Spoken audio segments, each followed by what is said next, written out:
ಬದುಕಿದ್ರು ನಾಚಿಕೆ ಇಲ್ಲದೆ ಇನ್ನೊಂದು ಮದುವೆ ಆಗಿದ್ದಾಳೆ ಅವಳು. ಇವ್ರು ಹೇಳ್ತಾ ಇರೋದು ನಿಜ. ಅಪ್ಪ ಶಶಿ, ನಡಿ ಹೋಗೋಣ. ಇವಳು ಬರೋದಿಲ್ಲ ನಮ್ಮ ಜೊತೆ. ಮನೆ ಹೋಗಿ ಏನ್ ಮಾಡ್ಬೇಕು ಅನ್ನೋದನ್ನ ಯೋಚನೆ ಮಾಡೋಣ. ನೀನು ಮನೆ ಬಿಟ್ಟು ಹೋಗ್ಬೋದು. ಇನ್ನೀ ಮನೆ ಋಣ ಮುಗೀತು ನಮಗೆ. ನಡೀರಿ ಹೋಗೋಣ.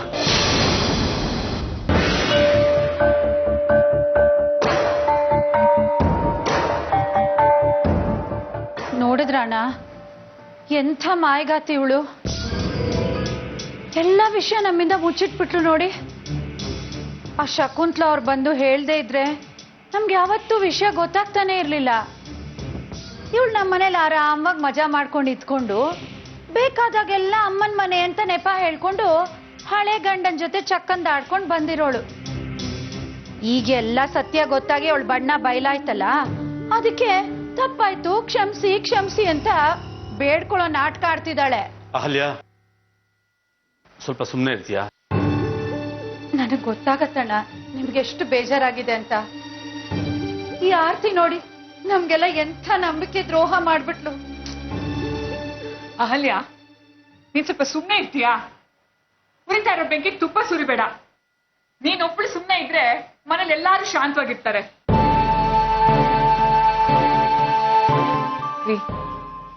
ಇದ್ರಲ್ಲಿ ಆರ್ತಿ ತಪ್ಪೇನೂ ಇಲ್ಲ ಅಂತ ಗೊತ್ತಾಯ್ತಲ್ಲ, ಈಗ್ಲಾದ್ರೂ ಅವಳನ್ನ ಮನೆಯಿಂದ ಹೊರಗಡೆ ಹಾಕೋ ನಿರ್ಧಾರನ ಬದಲಾಯಿಸ್ರಿ. ಗಾಯತ್ರಿ, ನಿನ್ಗಾಗ್ಲೇ ಹೇಳಿದ್ದೀನಿ, ಈ ವಿಷಯದಲ್ಲಿ ನಿನ್ ತಲೆ ಹಾಕ್ಬೇಡ ಅಂತ.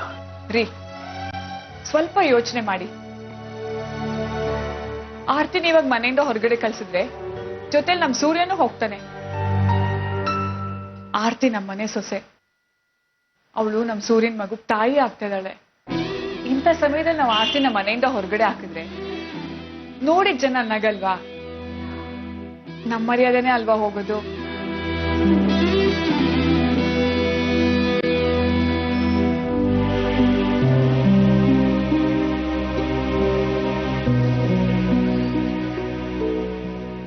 ಸೂರ್ಯವ್ರೆ,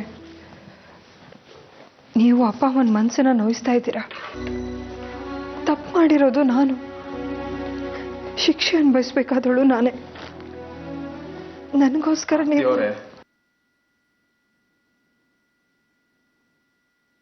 ನಿಮ್ಮನ್ನು ಬಿಟ್ಟಿರೋದು ಒಂದು ಶಿಕ್ಷೆ ಅಲ್ವಾ?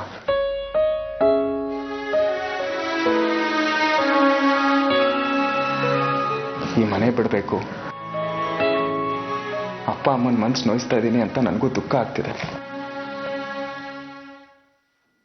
ಆದ್ರೆ ಇಂಥ ಸ್ಥಿತಿಲಿ ನಿಮ್ಮನ್ನು ಕೈ ಬಿಟ್ರೆ ಅದಕ್ಕಿಂತ ಹೆಚ್ಚು ದುಃಖ ಆಗುತ್ತೆ ನನಗೆ. ಜನ್ಮ ಕೊಟ್ಟ ಸಂಬಂಧ ಜೀವಕ್ಕಿಂತ ಹೆಚ್ಚು ಅಂತ ನನಗೂ ಗೊತ್ತು ಆರ್ತಿಯವ್ರೆ. ಆದ್ರೆ ನಮ್ಮ ಸಂಬಂಧದ ಬಗ್ಗೆನೂ ಕೆಲವು ಜವಾಬ್ದಾರಿಗಳಿದೆ ನನಗೆ. ಅದನ್ನ ಮರೆಯೋಕೆ ಹೇಗೆ ಸಾಧ್ಯ?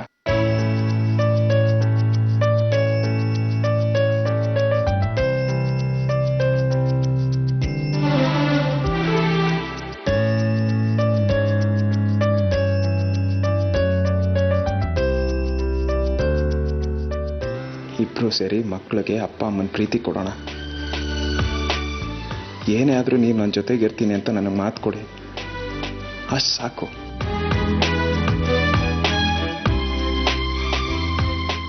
ಅಪ್ಪ ಅಮ್ಮನ ಜೊತೆ ಮಗ ಇರಬೇಕು ಕರ್ತವ್ಯ ಅಂತ ಅವ್ರು ಅನ್ಕೊಂಡಿದ್ದಾರೆ. ಆದ್ರೆ ಒಬ್ಬ ಗಂಡಸಾಗಿ ಹೆಂಡತಿ ಮಕ್ಕಳ ಜವಾಬ್ದಾರಿನೂ ಅಷ್ಟೇ ಮುಖ್ಯ ಅಂತ ಅವ್ರಿಗೂ ಅರ್ಥ ಆಗತ್ತೆ. ಆ ಆರ್ತಿನ ಖಂಡಿತ ಮತ್ತೆ ಮನೆಗೆ ಸೇರಿಸ್ಕೋಬೇಡಿ ಅಣ್ಣ. ಗತಿಗೆಟ್ ಮನೆಯಿಂದ ಬಂದೋಳವಳು. ನಮ್ಮನೆ ಆಸ್ತಿ ಅಂತಸ್ತು ಎಲ್ಲ ನೋಡಿ ಸೊಕ್ಕ ಹೋಗಿದ್ದಾಳೆ. ಇಷ್ಟೆಲ್ಲ ಆದ್ಮೇಲೆ ಅವಳು ಸುಮ್ಮನೆ ಇರ್ತಾಳೆ ಹೇಳಿ? ನಾವು ತಿನ್ನೋ ಅನ್ನದಲ್ಲಿ ವಿಷ ಬೆರೆಸ್ಕೊಟ್ಬಿಟ್ರೆ ಆಮೇಲೆ ಏನ್ ಗತಿ? ಅಹಲ್ಯ, ಆರ್ತಿ ಮನೆಗೆ ಬಂದಾಗಿಂದ ಅವಳ ಮೇಲೆ ವಿಷ ಕಾಡ್ತಾ ಇರೋದು ನೀನು. ಅವಳು ನಿನ್ನ ಬಗ್ಗೆ ಒಂದ್ ಕೆಟ್ಟ ಮಾತು ಆಡಿಲ್ಲ ಗೊತ್ತಾ? ಸುಮ್ನೆ ಏನೇನೋ ಮಾತಾಡಿ ತಲೆ ಕೆಡಿಸ್ಬೇಡ. ರೀ, ನೀವ್ ಇವಳ ಮಾತು ಕೇಳ್ಬೇಡಿ. ಆರ್ತಿ ಅಂತ ಹುಡುಗಿ ಅಲ್ಲ. ನೀವ್ ಅವಳನ್ನ ಕ್ಷಮಿಸಿ.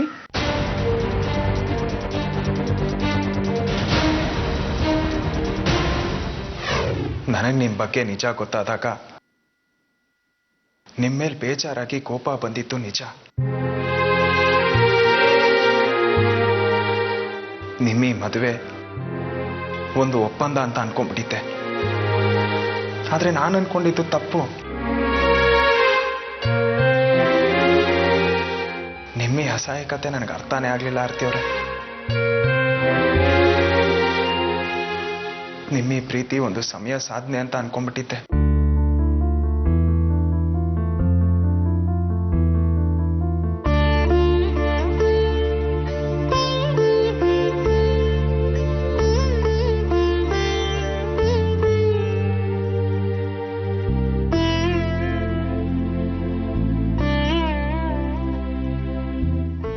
ಇನ್ಮೇಲೆ ಈ ಕಣ್ಣಲ್ಲಿ ನನ್ನನ್ನು ಬಿಟ್ಟು ಬೇರೆ ಯಾರಿಗೂ ಜಾಗ ಇರಬಾರ್ದು, ಕಣ್ಣೀರಿಗೂ ಸಹ.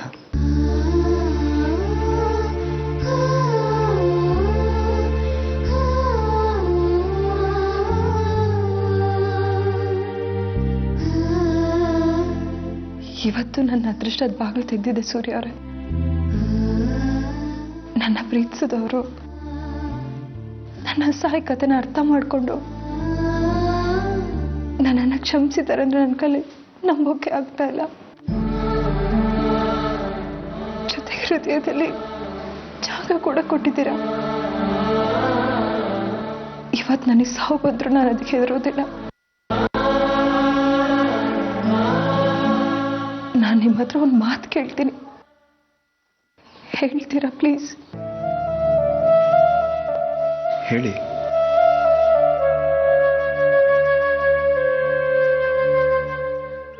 ಇವತ್ತಿನವರೆಗೂ ನಿಮ್ಮ ಕಣ್ಣು ಹೃದಯದಲ್ಲಿ ಮುಚ್ಚಿಟ್ಟಿರೋ ಆ 3 ಶಬ್ದನ ನಿಮ್ಮ ಬಾಯಿಂದನೇ ಹೇಳ್ತೀರಾ ಪ್ಲೀಸ್?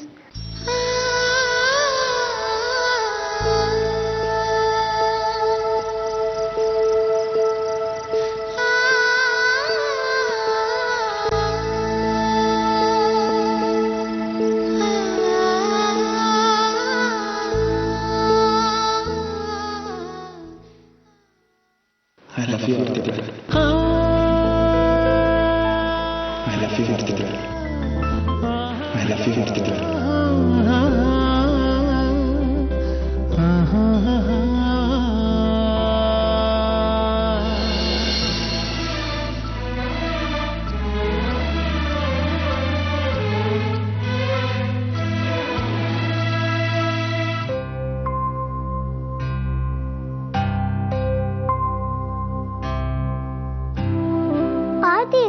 ಏನಕ್ಕೋ ಹಿಂಗ್ ಕೂತಿದ್ಯಾ?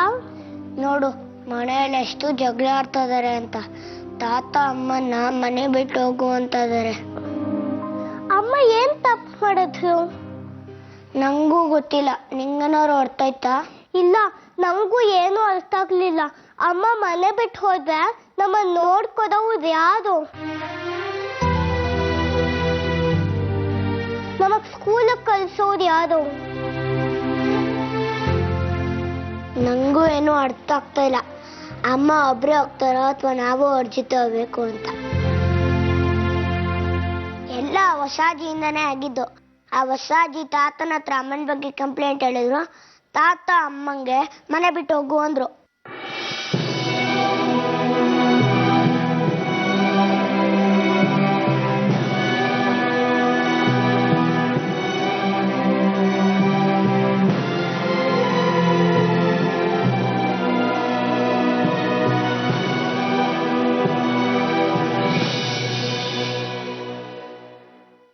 ಆದಿ, ಸಾಕ್ಷಿ, ಬನ್ನಿ ಹೋಗೋಣ.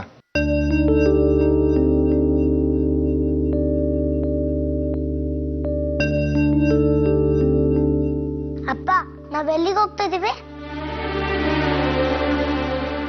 ಬೇರೆ ಮನೆಗೆ. ಯಾಕೆ ಬೇರೆ ಮನೆಗೆ ಹೋಗ್ಬೇಕು? ತಾತ ಅಮ್ಮಂಗೆ ಮನೆ ಬಿಟ್ಟು ಹೋಗು ಅಂದ್ರಲ್ಲ, ಅದಕ್ಕಾ? ತಾತ ಯಾಕೆ ಅಮ್ಮಂಗೆ ಮನೆ ಬಿಟ್ಟು ಹೋಗು ಅಂದ್ರು?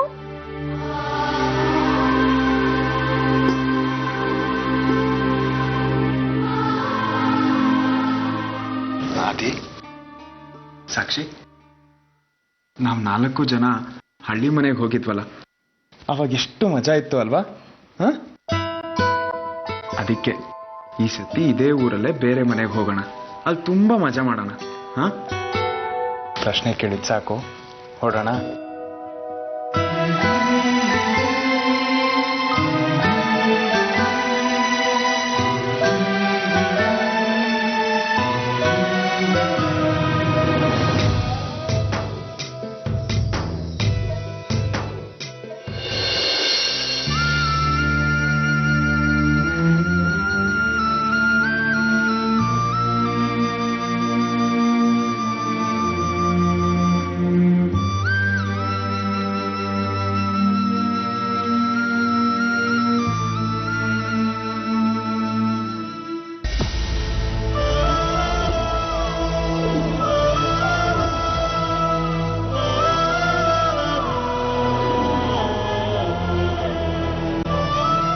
ಅಮ್ಮ,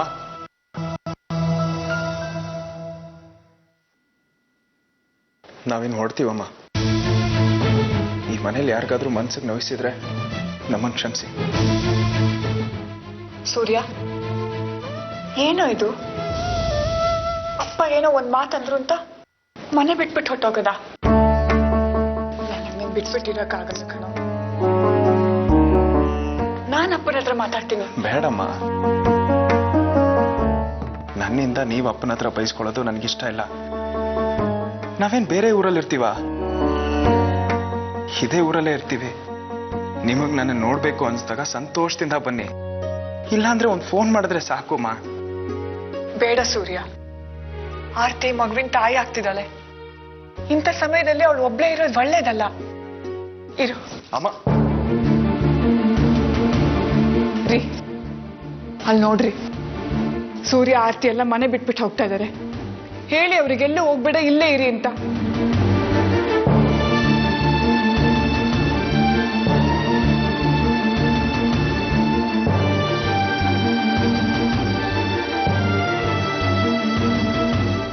ಸೂರ್ಯ, ಬೇಡ ಕಣೋ, ನೀನ್ ಈ ಮನೆ ಬಿಟ್ಬಿಟ್ಟು ಹೋಗ್ಬೇಡ, ಇಲ್ಲೇ ಇರು ಸೂರ್ಯ.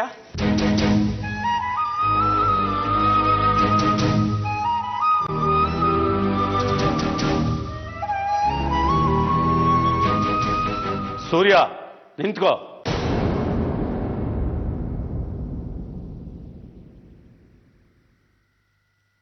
ನೀವು ಮನೆ ಬಿಟ್ಟು ಹೋಗೋದು ಬೇಕಾಗಿಲ್ಲ, ಇಲ್ಲೇ ಇರಿ.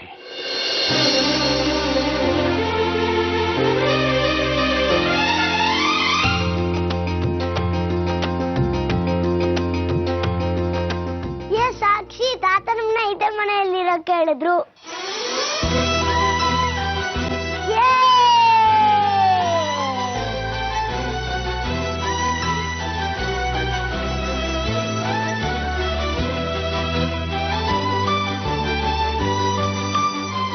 ಮನೇಲೇ ಇರಿ ಅಂದ್ರೆ ಮೊದಲ ಥರ ಅಲ್ಲ.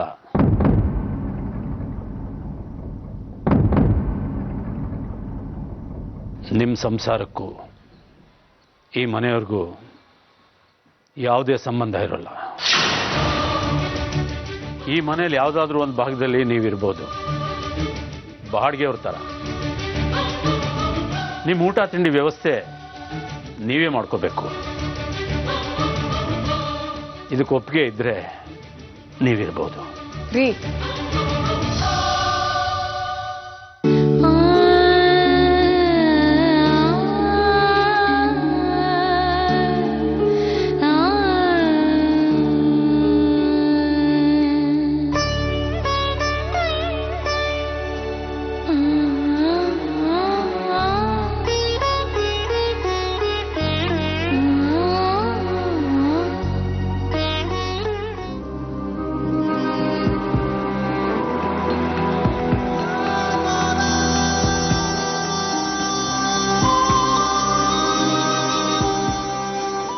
ಆರ್ತಿಯವರೆಲ್ಲೂ ಹೋಗ್ತಿಲ್ಲ.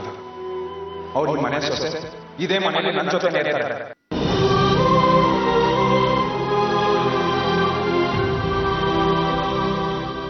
ಈಗ ಯೋಚನೆ ಮಾಡೋದ್ರಿಂದ ಏನು ಪ್ರಯೋಜನ ಇಲ್ಲ ಕಣೋ. ಮುಂದೆ ಏನ್ ಮಾಡ್ಬೇಕು ಅದ್ರ ಬಗ್ಗೆ ಯೋಚನೆ ಮಾಡು.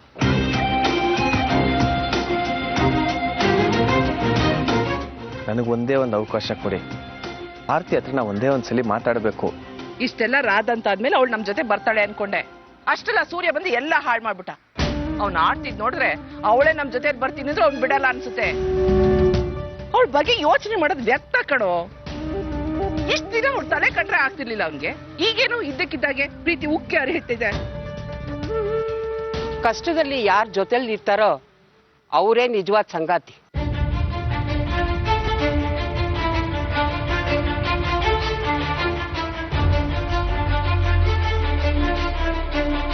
ಅಕ್ಕಿ ಏನಾಗಿದೆ ನಿನ್ಗೆ?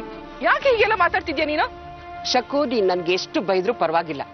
ನೀನ್ ಮಾಡಿರೋ ಕೆಲ್ಸಕ್ಕೆ ನಾನ್ ನಿನ್ಗೆ ಎಷ್ಟು ಧನ್ಯವಾದ ಹೇಳಿದ್ರು ಸಾಲದು. ಈ ವಿಷಯನ ಸೂರ್ಯನ್ ಮನೆಯವರಿಗೆ ಹೇಗೆ ಹೇಳೋದು ಅನ್ನೋದೇ ದೊಡ್ಡ ಸಮಸ್ಯೆ ಆಗ್ಬಿಟ್ಟಿತ್ತು ನಮ್ಗೆ. ಆದ್ರೆ ಈಗ ಆರ್ತಿ ಭವಿಷ್ಯದ ಬಗ್ಗೆ ನನ್ಗೆ ಯಾವ ಚಿಂತೆನೂ ಇಲ್ಲ. ಸೂರ್ಯನ್ ಮನೆಯವರು ಆರ್ತಿ ಮೇಲೆ ಸಿಟ್ಟಾಗಿರ್ಬೋದು, ಆದ್ರೆ ಸೂರ್ಯ ಆರ್ತಿ ಜೊತೆ ಇದ್ದಾರೆ. ಮತ್ತೆ ಅವರೆಲ್ಲ ಒಂದಾಗ್ತಾರೆ. ಅವ್ರ ಮನ್ಸನ್ನ ಗೆದ್ದೇ ಗೆಲ್ತಾರೆ. ಒಡೆದೋಗಿರೋ ಸಂಸಾರ ಮತ್ತೆ ಒಂದಾಗುತ್ತೆ ಅನ್ನೋ ನಂಬಿಕೆ ನನಗಿದೆ. ಈಗ ನಿನ್ಗೆ ಅರ್ಥ ಆಗಿರ್ಬೇಕಲ್ವಾ ಶಶಾಂಕ್? ಆರ್ತಿ ನಿನ್ಗೆ ಯಾವತ್ತೂ ಸಿಗಲ್ಲ. ಮುಂದೆ ಏನ್ ಮಾಡ್ಬೇಕು, ನಿನ್ ಭವಿಷ್ಯದ ಬಗ್ಗೆ ಯೋಚನೆ ಮಾಡು. ಆರ್ತಿ ವಿಷಯನ ಬಿಟ್ಬಿಡು. ಎಂತ ಮಾತಾಡ್ತೀಯಮ್ಮ ನೀನು? ನಿನ್ ಮಗನ್ ಸಂತೋಷದ ಬಗ್ಗೆ ನಿನ್ಗೊಂಚೂರು ಯೋಚನೆನೇ ಇಲ್ವಾ? ನನ್ನ ಹೆಂಡತಿ, ನನ್ನ ಮಗ ನನ್ ಜೊತೆಗಿದ್ರೆ ಅಲ್ವಾ ನಾನ್ ಸಂತೋಷವಾಗಿರಕ್ ಸಾಧ್ಯ. ಆದ್ರೆ ಆರ್ತಿ ಯಾವತ್ತೂ ನಿನಗ್ ಸಿಗ್ಬಾರ್ದು ಅಂತ ಆ ದೇವ್ರಲ್ಲಿ ನಾನ್ ಬೇಡ್ಕೋತೀನಿ ಕಣೋ. ನೀನ್ ಅವಳ ಜೊತೆ ಸಂತೋಷವಾಗೇ ಇರ್ತೀಯ, ಆದ್ರೆ ನೀನ್ ಮತ್ತೆ ಅವಳಿಗೆ ಮೋಸ ಮಾಡೋಲ್ಲ ಅನ್ನೋ ಭರವಸೆ ನನಗಿಲ್ಲ ಕಣೋ. ನಿನಗೂ ಸಂಸಾರ ಮಾಡ್ಬೇಕು ಅಂತ ಅನಿಸ್ತಾ ಇದೆ ಅಲ್ವಾ?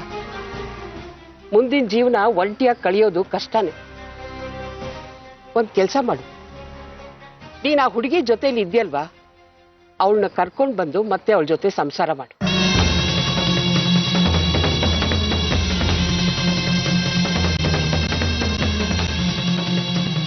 ಶಶಾಂಕ್, ಒಂದು ಮಾತನ್ನ ಚೆನ್ನಾಗಿ ತಿಳ್ಕೊ. ಹಿಂದೆ ನೋಡ್ತಾ ನಡೆದಷ್ಟು ಎಡು ಬೀಳೋದು ಜಾಸ್ತಿ. ಅದಕ್ಕೆ ಹಿಂದಿಂದೆಲ್ಲ ಮರೆತು ಹೊಸ ಜೀವನ ಕಟ್ಕೊಳ್ಳೋ ಬಗ್ಗೆ ಗಮನ ಹರಿಸು. ನಿನ್ ಮನ್ಸಲ್ಲಿರೋ ಕಹಿನೆಲ್ಲ ತೆಗ್ದಾಕು. ಆಗ ನಿನಗೆ ಅರ್ಥ ಆಗುತ್ತೆ ಕಣೋ, ಜೀವನ ಅಷ್ಟು ಕೆಟ್ಟದಲ್ಲ ಅಂತ.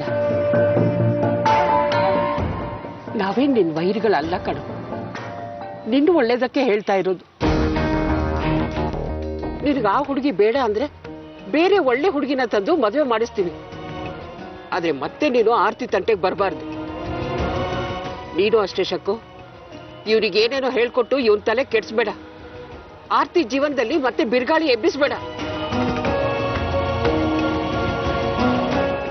ಆರ್ತಿ ತುಂಬಾ ಒಳ್ಳೆ ಹುಡುಗಿ ಕಣು. ಜೀವನದಲ್ಲಿ ತುಂಬಾ ನೋವು ತಿಂದಿದ್ದಾಳೆ ಅವಳು. ಈಗ ತನ್ನ ಜೀವನದಲ್ಲಿ ಸುಖ ಸಂತೋಷ ಕಾಣ್ತಾ ಇದ್ದಾಳೆ. ಮತ್ತೆ ಅವಳು ನೆಮ್ಮದಿನ ಹಾಳು ಮಾಡ್ಬೇಡ ಕಣೋ.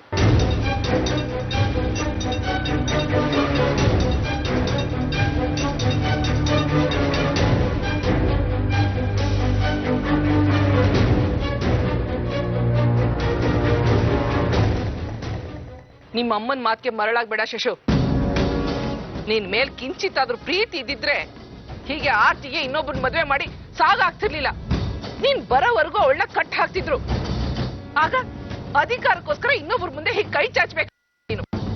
ಶಶಾಂಕ್ ತಪ್ಪು ಮಾಡಿದಾನೆ ನಿಜ, ಆದ್ರೆ ಕಂಡೋರ್ ಮನೆಗೆ ಬೆಂಕಿ ಇಟ್ಟು ಆ ಬೆಂಕಿಯಲ್ಲಿ ಅನ್ನ ಬೇಯಿಸ್ಕೊಂಡು ತಿನ್ನಲ್ಲ ಇವನು. ನಾನು ಹೇಳಿದ್ ಸರಿ ಅಲ್ವಾ ಶಶಾಂಕ್?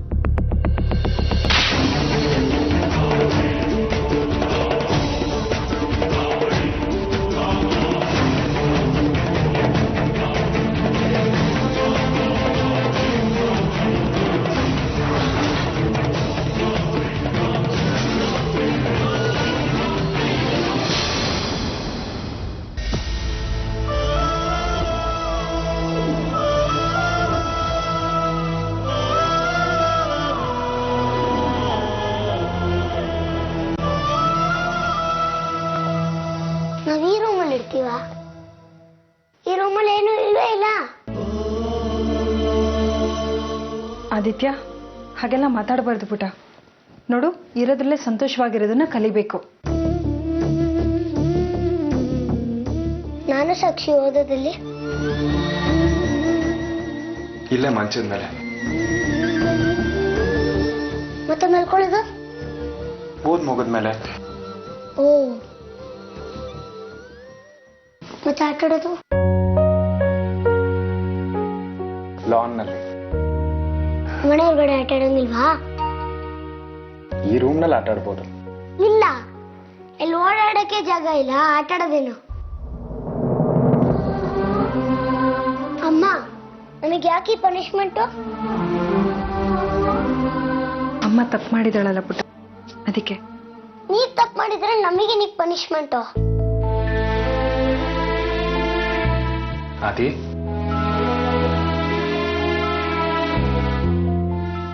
ಈಗ ನಿನ್ ಸ್ಕೂಲಲ್ಲಿ ಕಡಿಮೆ ಮಾರ್ಕ್ಸ್ ತಗೊಂಡಿರ್ತೀಯ, ಅದಕ್ಕೆ ಟೀಚರು ಅಮ್ಮನ್ನೇ ತಾನೇ ಕರೆದು ಬೈಯೋದು. ಅವ್ರನ್ನೇ ಬೈತಾರೆ. ಇದು ಹಾಗೇನೆ, ನಾವೆಲ್ಲ ಒಂದೇ ಫ್ಯಾಮಿಲಿ. ಅಂದ್ರೆ ಸಾಕ್ಷಿ, ಅಮ್ಮ, ನಾನು, ನೀವು. ಕರೆಕ್ಟ್. ಮತ್ತೆ ಭಾಸ್ಕರ್ ಅಂಕಲು ತಾತಾಜಿ ಬೇರೆನಾ?